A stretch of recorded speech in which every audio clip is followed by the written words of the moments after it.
Iya. Kayaknya ada satu tahun tadi dibilang ini kan produksi terbesar, terambisius segala macamnya. Budgetnya bisa sampai melebihi 20 miliar nggak sih masalah untuk produksi ini? Lebih. Melebihi. Kira-kira berapa mungkin? Lebih. Range-nya mungkin. Lebih. Kan filmnya belum selesai. Ini kan masih di post production. Bentar lagi selesai, tapi kan filmnya baru akan rilis 25 Agustus. Jadi sebagai sebuah project, film tuh nggak akan berhenti mengeluarkan uang atau investasi sampai filmnya selesai dari bioskop. Jadi saya belum bisa ngomong.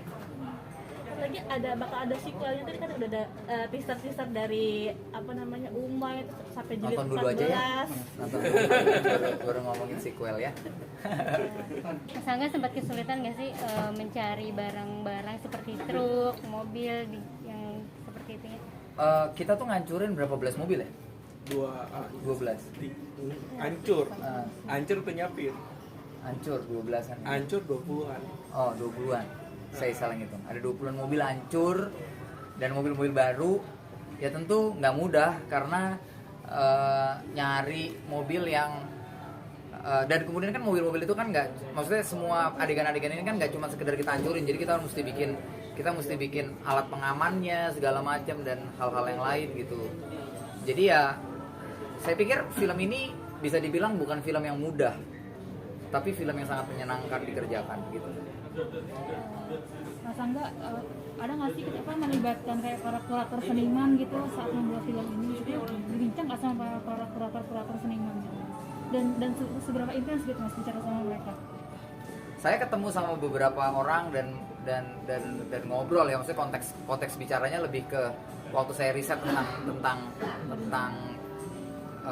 penulisannya, terutama bagaimana biasanya kasus tentang pemalsuan lukisan itu seperti apa sih yang dimaksud dengan pemalsuan lukisan. Mungkin kalau kita ngerasa pemalsuan lukisan tuh awalnya ada lukisan A terus dibikin duplikatnya, ternyata nggak cuma itu, jadi ada yang lebih kompleks gitu, dan itu yang saya coba pelajari. Anggap lukisan aslinya kan ada di Museum Jogja. Nggak ada Pak, lukisan asli di Istana Negara. Istana Negara Jakarta. Kalau nggak di Bogor di Jakarta. Tapi terakhir saya dengar dari salah satu wamen ada di Jakarta. Ada di Jakarta. Oleh sebab itu Anda pakai kan duplikat. Siapa Ya. pelukis duplikat ya? Nggak boleh saya sebut. Oh boleh. Oh, Makasih. ya. Oke. Mas Angga sendiri memilih karakter dari Angga Yunanda dan karakter lain itu pertimbangannya gimana sih? Bapak ini semua yang Pak produser saya yang nyatuin ke 6 orang itu. Mungkin kita pengen mengumpulkan aktor-aktor muda yang benar-benar lagi berapi-api ya, lagi uprising gitu, lagi memang benar-benar meniti karirnya gitu. Dan bertemu dengan Iqbal, Angga, Ari, Umay, mereka itu bukan seperti aktor yang dikasih peran dan mereka oke, gue ikutin mau lo gitu. Tapi pada saat kita memberikan karakternya, memberikan skripnya, kontrolnya di mereka ikut memberikan jiwa mereka di situ gitu. Mereka memberikan masukan, mereka diskusi sama Mas Angga gitu, dan itu sangat menyenangkan pada saat melihat mereka duduk berenam dan mereka bertukar pikiran. Gofar tuh gini, Tuk tuh gini, Piko tuh gini, pada saat ada masalah gini nggak ya gitu. Itu di situ kita yakin, iya kita nggak salah pilih 6 orang pemainnya gitu. Dan mereka benar-benar bukan kayak aktor for hire, mereka benar-benar memberikan jiwa mereka di situ for the project. Mereka ikut project ini karena projectnya gitu. Itu sih yang membuat kita yakin ya Mas ya, pada saat ngobrol dengan mereka masing-masing. Dan mereka itu sebetulnya memang kandidat dari awal atau sebelumnya ada Casting gitu nggak?